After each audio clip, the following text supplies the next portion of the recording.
Децата от детска градина Светлина в Стара Загора се включиха в световната инициатива "Засади дърво за мир".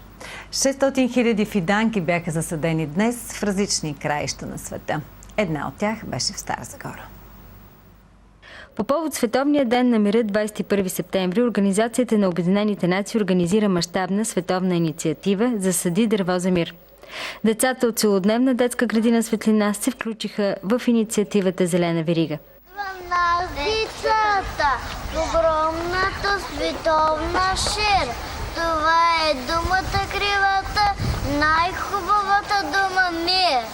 Тя в приказките ни залива в очи, лее се без спир. И в песничките ни прелива най-хубавата дума мир. Това ни свързва нас децата, огромната световна шир. Това е думата кривата, най-хубавата дума мир. М и Р. Три малки букви само, пише не до скъпа и любимо мир. Без него нито мила мала, нито песни, нито радост има. Въоръжени с лопатки, ръкавици и лейки, дечицата посадиха своето дръвче, за което ще се грижат. Как коментираха това, което преживяха? В какво мероприятие участвахме сега? Да засадим дърво за мир. Браво! А какво означава мира?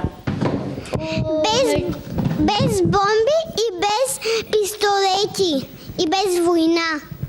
И дръвчето ни дава наш въздух.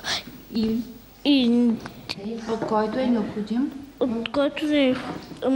от него се дава кислород на всички, които живеем в тази планета.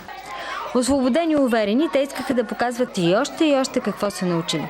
И като стане голямо, ни дават плодове, зеленчуци, домати, краставици, череши, ябълки. Празникът продължи с весело хорце.